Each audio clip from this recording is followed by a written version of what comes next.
அனைத்து உரிமை குரல் நண்பர்களுக்கும் வணக்கம். கட்சிக்கு நான் தலைவனே இல்லை அப்படின்னு சீமான் சொல்லியிருக்கிறது பார்த்தீங்கன்னா தற்போது ஒரு மிகப்பெரிய பேசும் பொருளாக மாறி இருக்கு. இது குறித்த விவரங்களை தான் இந்த வீடியோவில் நம்ம பார்க்க போறோம். வாங்க பார்க்கலாம்.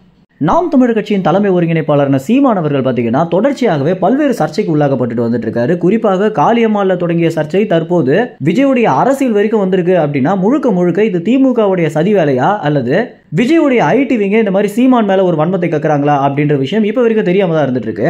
என்னடா சீமான் விஜய் மரியாதை இல்லாம பேசுறாரு அப்படின்னு அனைவருமே சிந்திக்கும் போதுதான் இன்னொரு பக்கம் பாத்தீங்கன்னா விஜய் தரப்புல இருந்து முழுக்க சீமான் அவர்கள் மேல வன்மத்தை கக்குறதுனால தான் சீமான் அவர்கள் ரொம்பவே கோவப்பட்டு எல்லா பிரஸ் மீட்லயுமே ரொம்ப ஆக்ரோஷமாகவும் பேசிட்டு வந்துட்டு இருக்காரு.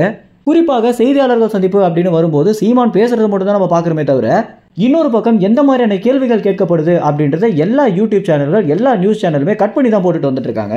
சீமான் கோபமா பேசினா மட்டும்தான் உங்களுக்கு வியூஸ் போகும் அப்படின்ற காரணத்தினால முழுக்க சீமானை கோபப்படுத்தி மட்டுமே கேள்வி கேட்கக்கூடிய இந்த ஊடகங்கள் பார்த்தீங்கன்னா ஒருதலை பட்சமாக செயல்படுறாங்களோ அப்படின்னு யோசிக்க வைக்குது. ஏன்னா விஜய் அரசியலுக்கு வந்த பிறகு முழுக்க விஜய் சீமானை மட்டும்தான் எதிர்க்கிறாரு அப்படின்ற மாதிரியான ஒரு கட்டமைப்பு தான் தற்போது தமிழ்நாட்டு அரசியலாக மாறி இருக்கு.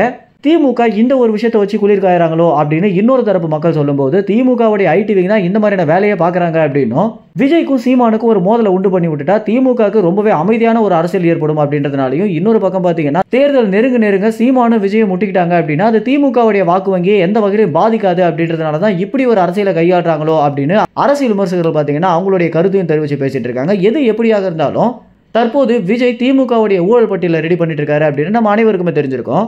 அது மட்டும் இல்லாம சீமானை விமர்சிச்சதை விட அதிகமாக திமுக கட்சியை தான் விஜய் விமர்சிச்சிருந்தாலும் திமுகக்கும் விஜய்க்கும் ஒரு மோதல் உண்டாகிற மாதிரி எந்த ஒரு இடத்துலையுமே நம்மளால பார்க்க முடியல. இது முழுக்க திமுகவுடைய ஐடிவிங் தான் இந்த ஒரு விஷயத்தை பாத்துக்கிறாங்க அப்படின்றது தெரிய வருது. அது மட்டும் இல்லாம உதயநிதி ஸ்டாலின் பாத்தீங்கன்னா விஜய் குறித்த கேள்விகள் வரும்போது எல்லா இடங்களிலுமே கடந்து சொல்றதும் அதற்கு பிறகு அஜித்தை நேரில் சந்திச்சு வாழ்த்து சொல்லியிருந்ததும் விஜய்க்கு எதிராக அஜித்தை கட்சிக்குள்ள இழுக்க முயற்சி பண்றாங்களோ அப்படின்ற ஒரு சந்தேகத்தையும் உண்டு பண்ணுது.